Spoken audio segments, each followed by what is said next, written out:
So this is my open letter to principals about Algebra 1. When they see me, they know that every day when I'm breathing, it's for us to go farther. You know, every time I speak, I want the truth to come out. You know what I'm saying? Every time I speak, I want to shiver. You know, I don't want them to be like, they know what I'm going to say because it's polite. They know what I'm going to say. And even if I get in trouble, you know what I'm saying? Ain't that what we're supposed to do? I'm not saying I'm going to rule the world or I'm going to change the world, but I guarantee that I will spark the brain that will change the world. And that's our job, is to spark somebody else watching us. We might not be the ones, but let's not be selfish, and because we're not going to change the world, let's not talk about how we should change it. I don't know how to change it, but I know if I keep talking about how dirty it is out here, somebody's going to clean it up.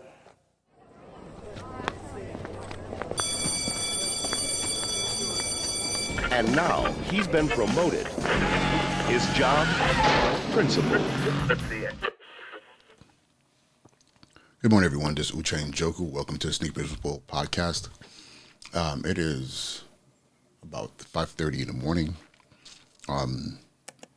and I woke up thinking to myself how we don't have this conversation about Algebra 1 and why it is so important. I'm going to say this. If you're a school leader, and I'm going to let the elementary school principals off the hook, but specifically middle school and high school. If you don't make Algebra 1 a priority, you're doing our students a huge injustice. One thing I've learned over 19 years, actually, I keep saying 19 years, but it's been longer than that. If I count the years the few years I spent working as an intern for social work, actually, many moons ago in California. It's over 20 years. And in those years, if you also include my time in college and then especially in high school, middle school, how important algebra is. And some might say, well, there's very little use for algebra in the real world, but algebra is a gatekeeper. And how do I know it's a gatekeeper? The number of students every year that struggle to just pass algebra, especially in a place like New York State, where for the time being, you have Regents exams, and these are exams that test skill sets within certain content areas to allow you to graduate with a Regents diploma. It's pretty much the basis of measuring whether or not you've been educated enough to move on beyond high school. And one of the exams that constantly holds students back is algebra. Typically what happens is algebra is a course that you have to take when you get to high school, preferably in the 9th grade. And when you get there, you take the class. It's a 1-year class. But what happens is a lot of students don't really fare well in algebra.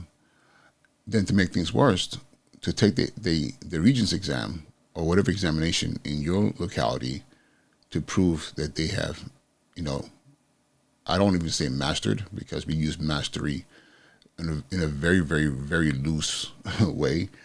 But let's be honest here, we don't really go for mastery. We just want the kids to pass. So like in New York State, passing, or at least in New York City, is 65. If you get 65 minimum out of 100, you've passed. And 65 just means you were able to exercise some level of discernment in figuring out what the answer is without really truly engaging the bigger topics, well enough to get those questions right. So enough to get through the tests, but you don't really know enough to have grounding to move on to higher math courses. And again, 65. But the reality is that, excuse me, let me take a sip of this jasmine tea to wake my throat up. On a side note, those of you who don't do this, you should make this a practice in the morning. Have something warm to kind of like get your system going.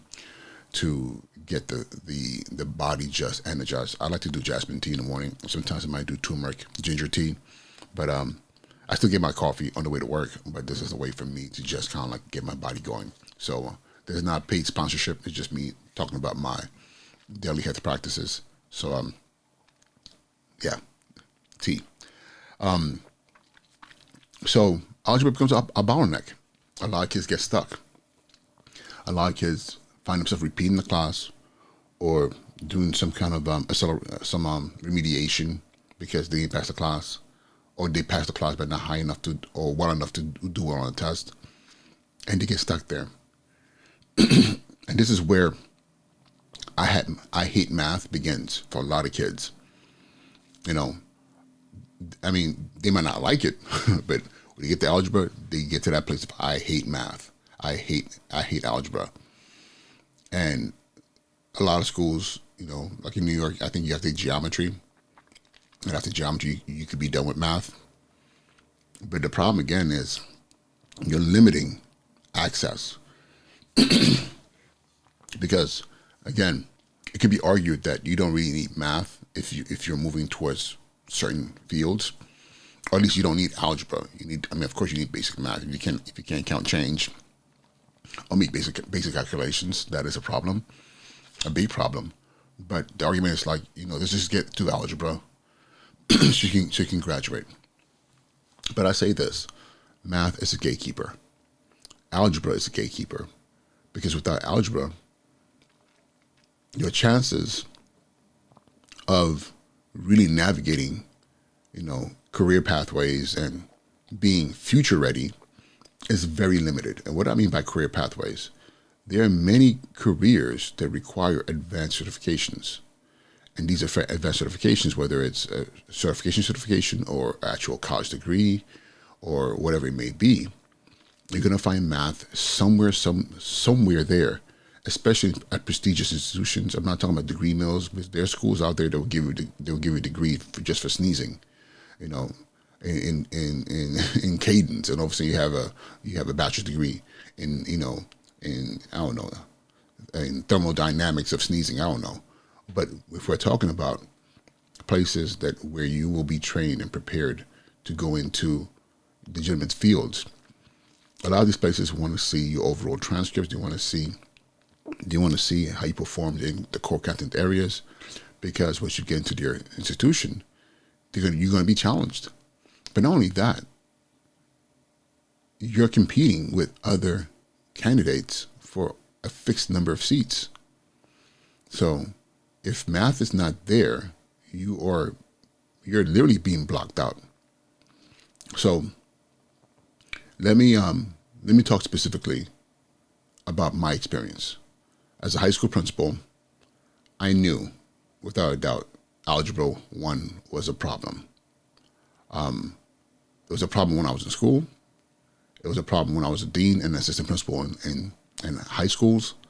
So when I became a high school principal, within, I would say, about a year,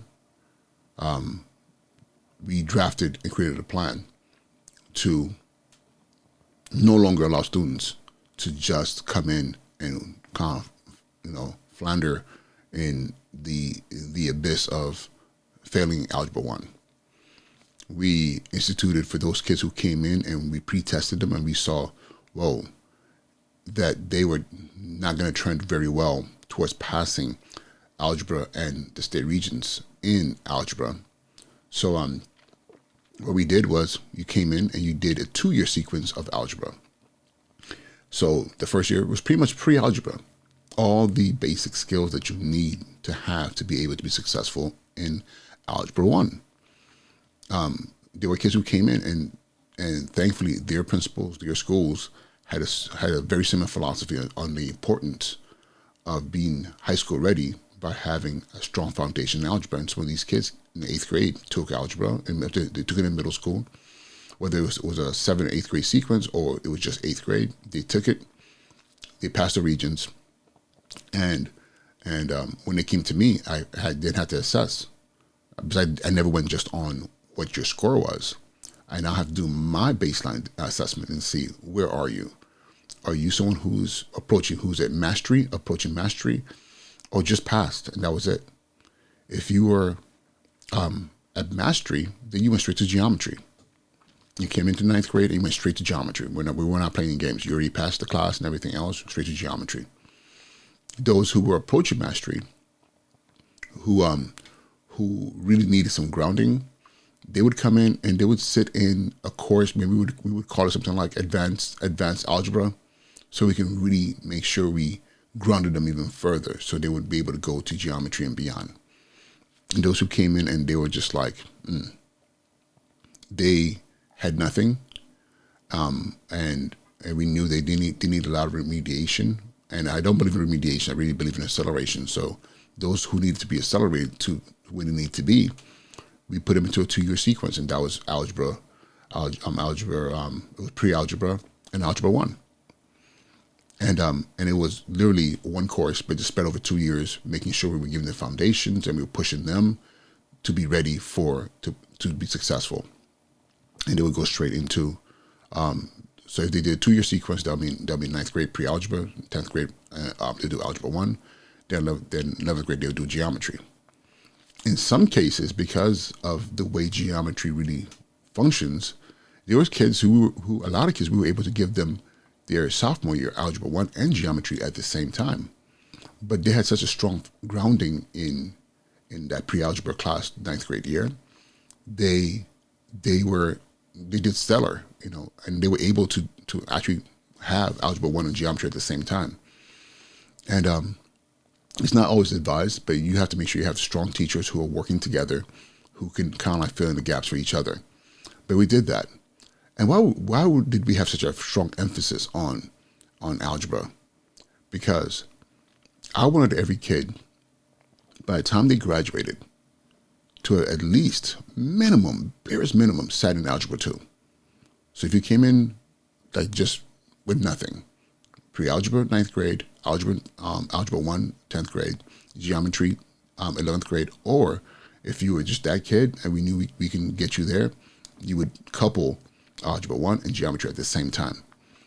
Then junior year, if you did 2 at the same time, then junior year you would be in algebra 2 or algebra 2 trigonometry. And if you weren't able to do that, still fine. You did pre-algebra, algebra, geometry, and your senior year algebra 2 trigonometry. But I wanted you to have all 4 years of math. Because as you were now applying to colleges, trade programs, whatever the case is, you had a very strong transcript in math education. Because it's something that stands out, But now, those kids who came in with algebra already passed, let me tell you about their path. They would go to algebra 1, 9th grade, geometry, 10th grade, trigonometry, 11th grade. And depending on how strong you were, some kids would go to pre-calc, some kids would go to straight calculus. Because what we had was teachers who would embed calculus in algebra 2 trigonometry. And kind of fish, like which kids were just stars that we can accelerate them. And all pre-calc was at a slower pace. But then calculus was just like straight, it was a college course. And for our artists, those who were just like, this is not my jam, they'll go into stats, advanced placement stats. And the reasons for this is we wanted to make sure when our students applied to colleges or whatever they chose to do next, they were just that much stronger. I had kids who were like, you know what, I want to go to the military. This is what I want to do. I'm not ready for college. I just want to get away from here. And they said they chose the military. For the military, you have to take the ASVAB. I think it's the Armed Forces Battery, Armed Forces Verbal and something test. It's been many years. But ASVAB. And overwhelmingly, those students who went through this sequence of math, they scored so high on the ASVAB, especially in the math section and the technical sections. They scored so high. So you had kids who were not just going to be infantry. They were like going into engineering. They were going into military intelligence. They're because they just had a way of thinking that could only be influenced by having a strong math education. Then only that, the level of confidence. Because when a kid now is amongst their peers from other schools, and their peers are like, oh, I'm done with math, and they're in the 10th grade, I'm done with math, and they're like, well, in my school, I have to keep it going. They know they're different. They know what we're doing is different, and they know the outcomes are different. And we tell them this every single day. The first class that I had who graduated from my last school as a high school principal, that were really part of the beginning of this sequence.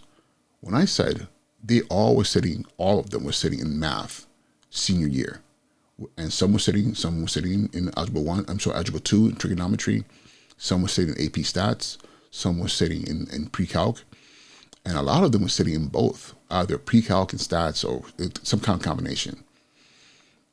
When I say 100% of our graduating seniors got into college, 70% of them got full scholarships, like they were covered, fully covered, 70%.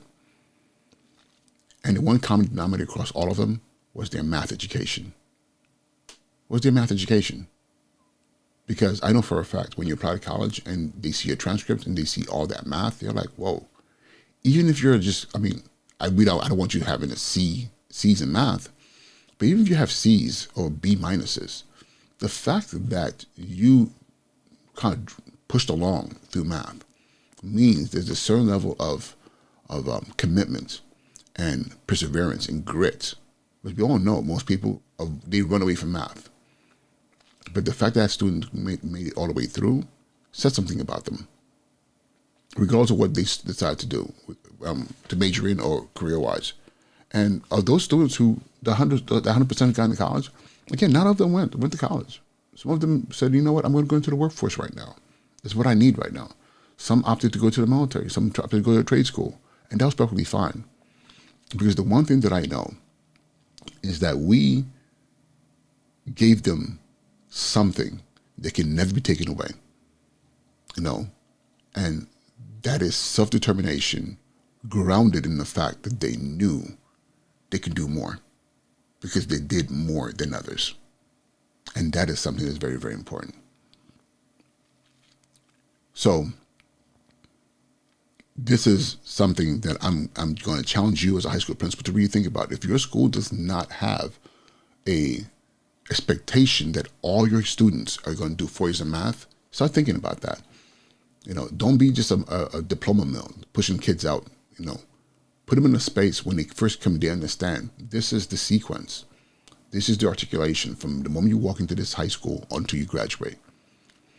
And I have kids who, like, again, they do the pre-algebra, 9th grade, algebra 10th grade, geometry 11th grade, and then they sit in algebra 2, and trigonometry, and that's their senior year.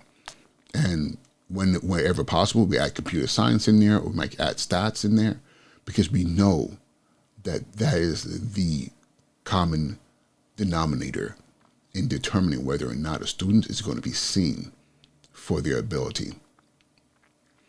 Now, let's talk about middle school. So, middle school, because again, this is an area where a lot of schools don't even think about. Middle school is often treated like an extension of elementary school, depending on who's leading that space or the philosophy of the district. But I challenge people to really think about middle school as, the cheat code for success in math in high school. What do I mean by that? You have a whole entire space that typically in most states are under-regulated. When I mean under-regulated, the requirements are very, very, kind of loosey-goosey. Yes, there are requirements, but if you go above and beyond, everybody leaves you alone. So do I see middle school as this? Kids coming in the 6th grade, you got to assess them. You got to know. You got to really find out, what do they know? Where can we start? And I would say this, pre-algebra should be spiraled in from 6th all the way through 7th. Should be spiraled in. whatever the state requirements are for your 6th grade math, 7th grade math, you have to find the time in there to spiral in pre-algebra. Whether it's, say, okay, 6th grade, there'll be 2 units, 1 or 2 units of pre-algebra. I know schedule will be an issue, but maybe rather than just having those 5 45-minute blocks, you take away from somewhere and add another 45-minute block a week. That when the kids walk into that classroom, they know they're just doing pre-algebra. Looking at equations, understanding, the sentence structure of equations, graphing, those basic, and it should be fun. It's no heat, just fun, practicing skills, developing foundational understanding. Same thing in 7th grade. And then as time goes on, build upon that. Because by the time they get to the 8th grade, those students should be high school ready by the time they're done with 8th grade. Having 2 years of pre-algebra spiraled in, and then 8th grade either sitting completely in algebra, because I don't know a single state that would say, oh no, we don't want our 8th graders doing algebra. If the kids can do algebra, trust me, people will let it happen. Unless there's a state that wouldn't, and I don't know what that state is, and if there is, please let me know in the comments. But however, 8th grade should be algebra. And if you're in New York, I tell my kids, like, if you're not ready for the Regents exam, then you won't take it. We're going to assess you. We're going to make sure that you're not just getting a 65. You're getting as close to mastery as possible. And if you don't, it's okay. Go to high school with what you know. And again, we will reach out to the high school and say, hey, do me a favor, assess this kid, because this is what the kid did here. And any real good high school, and we tend to want to send our kids to those schools that we know that have an understanding of how important math is.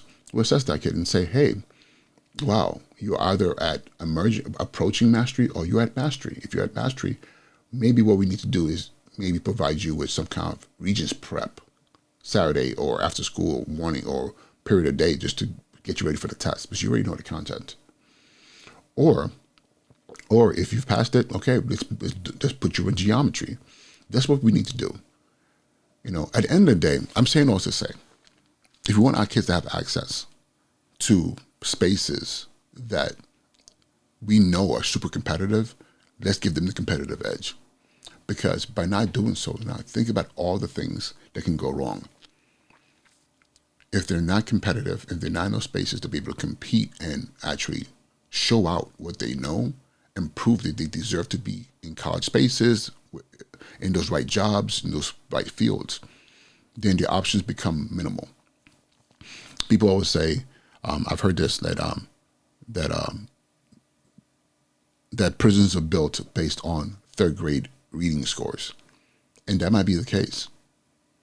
But more prisons are also built by students not being able to perform or be competitive in spaces with math, because then you come out to the real world and your options are very limited, and then guess what happens? You look and you dabble in spaces that you probably shouldn't be, and there are prisons being built for our children, intentionally waiting for those who decide to go the wayward path.